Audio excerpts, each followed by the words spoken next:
Olá, seja sempre muito bem-vindo, bem-vinda a este canal que busca ser sempre interativo, participativo, diretamente de Dois Córregos, interior de São Paulo. Peço licença para falar com você onde quer que você esteja me vendo.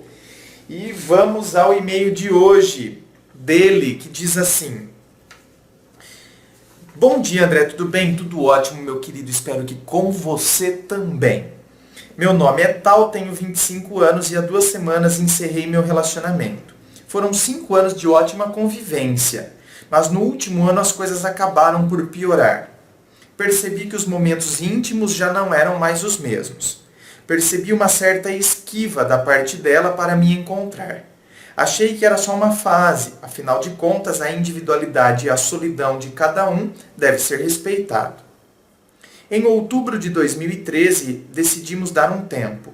Ela se dizia confusa com o que sentia e que não estava tranquila naquele momento, que eu havia engordado, que eu havia desistido da minha vida profissional, afinal de contas eu estava desempregado já tinha uns bons 2 anos. Deixa eu abrir um parênteses aqui, tá? Não estou fazendo uma crítica a quem porventura esteja desempregado. Mas a gente tem que tomar muito cuidado, porque é o seguinte, isso aí pesa muito numa relação. Entende? Eu sei que não é a situação do país, tem uma série de coisas tal que não é assim, vou conseguir um emprego de uma hora para outra. Mas dentro de uma relação amorosa, isso acaba pesando muito. Porque a pessoa acaba associando o seguinte: poxa, eu estou com alguém que não tem perspectiva, que não quer progredir, que não quer avançar, que não quer crescer, porque a gente vive, a sociedade capitalista na qual a gente vive, a gente, lógico, associa, hoje em dia é diferente da Grécia Antiga, onde, por exemplo, o trabalho era considerado uma coisa indigna e reservada aos escravos. Tanto que a palavra trabalho é derivada de uma palavra em latim que significa tripalium, que era um instrumento de tortura. Então, até a tradição bíblica, vocês porque pecaram, porque comeram do fruto da árvore do conhecimento do bem e do mal, então agora vocês vão ter que conquistar o pão com o suor do rosto de vocês. Quer dizer, o trabalho é fruto de um castigo divino. Então a questão, o trabalho foi interpretado e hoje interpretado de uma forma indigna antes, e hoje é o inverso. Tanto que a gente tem a famosa frase: o trabalho dignifica o homem. E é verdade. O trabalho, ele faz com que a gente se sinta muito bem, porque por isso que a gente tem que buscar coisas que a gente tem que fazer o que gosta e gostar do que faz. Porque aí a gente nem percebe que está trabalhando. Enfim, mas não vou entrar nesse quesito. É tudo para dizer o seguinte: a gente vive numa sociedade na qual conquistas vêm através do trabalho. Não é? A gente vive na sociedade capitalista que as conquistas, e você progredir, você avançar, você ter condições está intimamente ligado, intrinsecamente ligado ao fato do trabalho. Então isso aí dentro de uma relação começa a pesar, até que de maneira inconsciente, começa a pesar porque a pessoa começa a perceber: puxa vida, mas eu quero avançar, eu quero progredir e eu estou convivendo e estou, como a gente diz, amarrando meu jegue ao lado de uma pessoa que parece-me que não quer avançar e que então, ou como dizem meus alunos, não está na mesma vibe que eu. Então, é uma pessoa que não vai avançar. Isso acaba pesando dentro da relação. Demos um tempo, mas continuávamos nos vendo praticamente todo final de semana. Ficamos assim durante um mês e meio por aí. E eu vi que isso só estava sendo prejudicial para mim. Em uma dessas saídas, joguei a real para ela. Disse que estava bem, que estava gostando disso, mas que daquele jeito não poderia continuar. Disse que eu queria poder curtir um filme em casa com ela, queria poder fazer coisas mais simples com ela, a não ser sair todo final de semana e gastar muito dinheiro. Naquela noite ela se fechou. Ficamos sem nos falar um bom tempo. Deixei ela em casa e no dia seguinte recebi uma mensagem dela dizendo que a gente podia voltar. Voltamos e começamos a reconstruir nosso caminho. Desde outubro foram 5 meses em que me doei para a pessoa. Fiz a mágica de perder 17 quilos nesse tempo e começar a pensar nos meus projetos profissionais. Voltei a procurar emprego. Mas eu tinha dúvida se estava fazendo isso por mim ou para mostrar para ela que eu era capaz e não era nenhum pé rapado. Há 2 semanas, ela simplesmente sumiu depois que saiu do trabalho.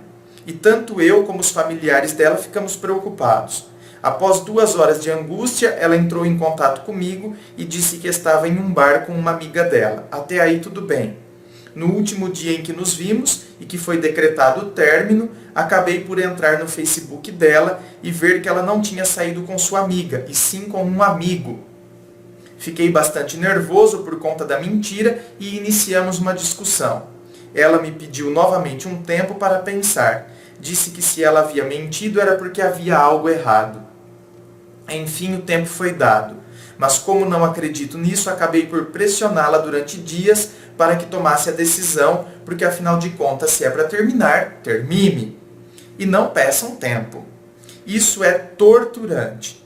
Em um dos meus surtos de ansiedade, falei tudo o que tinha para falar. E ela realmente se chateou. Aí o discurso mudou. Ela não queria mais tempo, queria terminar mesmo. Ficar sozinha. Ainda não me conformo muito com a situação. Ainda me sinto responsável pela felicidade dela. Infelizmente não tem mais volta. O ciclo se fechou. Você se sente responsável pela felicidade dela? Você se sente responsável pela felicidade dela? Tá. Por que você se sente responsável pela felicidade dela? Não é? Porque ela demonstra isso? Que sem você ela não é feliz? Se ela acha que sem você ela não é feliz, ela teria terminado com você? Eu vou terminar com a pessoa que me faz, que eu acho que é a razão da minha felicidade? Ou isso é uma impressão sua? Queria algumas dicas, alguns conselhos de como seguir em frente, de como encarar os fatos da melhor forma possível e de como me sentir otimista diante desses fatos. Afinal de contas, 5 anos não são 5 meses. Não são 5 dias para se esquecer tão rápido e seguir como se nada tivesse acontecido. Meu querido, mas jamais, em nenhum momento, quando eu falo de seguir, de ir adiante, eu estou dizendo como se nada tivesse acontecido. Porque senão é fingimento. E aí a gente não trabalha com a realidade. Aqui no meu canal eu ensino as pessoas a trabalhar com a realidade. Tá? Então o que você está dizendo aqui, ó, não são 5 dias para se esquecer tão rápido, seguir como se nada tivesse acontecido. Não é para seguir como se nada tivesse acontecido. Aconteceu? Aconteceu, ela fez parte da sua vida, ela fez parte da sua história. Então, não é para seguir como se nada tivesse acontecido. Porque quando as pessoas agem assim, quando elas jogam para debaixo do tapete, elas, na verdade, estão criando, primeiro, condições favoráveis. Quando eu jogo, é o exemplo que eu sempre dou e provavelmente sempre vou dar. É o exemplo que eu falo, quando eu jogo essa sujeirinha para debaixo do tapete, eu estou criando um ambiente propício para a proliferação de bactérias. Que depois elas voltam muito pior. É a infecção não tratada que depois volta muito pior. É a panela de pressão. Eu quero maquiar situações. Eu quero fingir que não aconteceu. E na verdade depois, lá na frente, voltam situações que não foram resolvidas agora aqui. Não encarei de frente, não resolvi, não olhei de frente a situação. De fato, se pergunte Claro, eu acredito que ela foi um grande incentivo para que você perdesse 17 quilos, para que você voltasse a procurar emprego. Ué, mas que bom! Ótimo! E daí que foi ela? Às vezes a gente precisa mesmo, não é aquela história? A hora que a água bate na bunda, a gente aprende a nadar? Talvez ela tenha sido a água, mas que bom! Quem decidiu nadar foi você. É isso que importa. O que importa é que a gente se decidiu por nadar. Quais foram as razões que fizeram? Ah, foi ela. Foi por ela ou foi por mim mesmo? Agora, aí é que tá. Eu acredito que então, foi para mostrar para ela. Mas não é bom você correr atrás de você? Olha para trás e vê aí. Pô, cara, você perdeu 17 quilos. Quanta gente que está assistindo aqui que fala, puxa vida, garanto que tem um monte de gente assistindo que fala, pô, tô sofrendo para perder 3. Tô sofrendo para perder 2. Pô, me mato para perder 2 quilos. Você perdeu 17. Ou seja, ao invés de você ficar preocupado, eu fiz isso por ela ou por mim? Tá, que tenha sido por ela. Agora está na hora então de você mudar o foco. E agora eu vou fazer isso por mim. É isso que eu falo de seguir. Não é fingir que as coisas não aconteceram. Quando a gente tem que seguir porque uma pessoa nos deixou, e são 5 anos e não são 5 meses, como você disse, é uma história. Claro que sim, é uma história. E muitas vezes a dificuldade que a gente tem de seguir é proporcional ao sentimento que nutríamos e como desenvolvemos a relação. Mas tem uma grande diferença, como eu já disse nos vídeos desta semana, tem uma grande diferença entre dificuldade e impossibilidade. Tem gente que decreta a impossibilidade. É impossível, eu não consigo. Então a gente decreta uma impossibilidade que só existe aqui na nossa cabeça. Mas a gente decreta para a nossa prática. Porque a nossa prática, ela é correspondente ao nosso pensamento. No nosso pensamento a gente decretou uma impossibilidade. Eu não consigo. Isso é impossível. Eu nunca vou esquecer. Eu nunca vou conseguir. Tem uma grande diferença entre dificuldade e impossibilidade. Quando a gente manda um recadinho para o nosso cérebro, é difícil, porque foram 5 anos, tivemos uma história juntos, tal, é difícil, mas não é impossível. E vai depender de mim, vai depender de como eu me posiciono, como eu me coloco, como eu quero seguir, quais são as estratégias que eu vou desenvolver, e aí que a gente vai, trilhando o nosso caminho. É estranha a falta de rotina, a falta de pensar em alguém, principalmente fingir que os 5 anos não aconteceram do dia para a noite. Pode parar, olha lá. Fingir que os 5 anos não aconteceram. Eles aconteceram. Eles aconteceram e é por conta que de fato eles aconteceram e porque eles são reais que você tem essa dificuldade para uma nova mudança, a uma adaptação a uma nova rotina. A um novo dia a dia.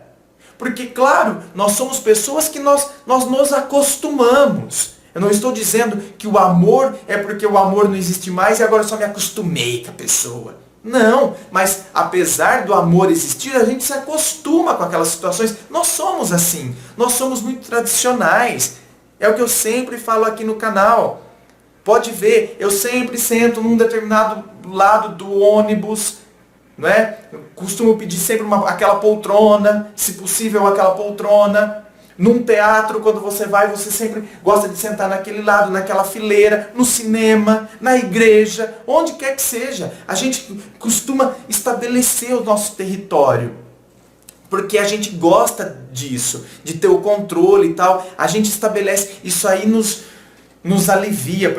Eu acredito que eu tenho o controle sobre tudo. Então, é aí que a gente cria a rotina e agora estamos diante de uma situação em que eu não tenho mais a rotina, não é? Ou esse fato de mandar a mensagem, falar, aconteceu alguma coisa, eu tinha o hábito de contar, eu tinha o hábito de pedir uma ajuda, de pedir uma opinião. né? Vamos ver um filme, restaurante, isso, aquilo, são coisas que me lembram. E agora então eu tenho que me readaptar a essas situações do meu dia a dia, porque o meu dia a dia continua. Mas é claro, eu vou sentir falta, tem determinados dias que mais, tem outros dias menos, tem determinadas situações que vão me lembrar mais e tem determinadas situações que me lembrarão menos. Porque não é fingir que os 5 anos não aconteceram da noite para o dia, porque eles aconteceram. E agora é um passo a passo para que eu me readapte à situação real na qual eu me encontro. Grande abraço, e aí ele assina. Meu querido, grande abraço a você também. Muito obrigado pela sua participação. Inscrevam-se, eu fico aqui aguardando a sua inscrição. Participe do Facebook, clique em seguir. Participe do blog Ponto de Vista. Participe de todas as sessões que constituem aqui o canal Ponto de Vista. Muito obrigado e um forte abraço.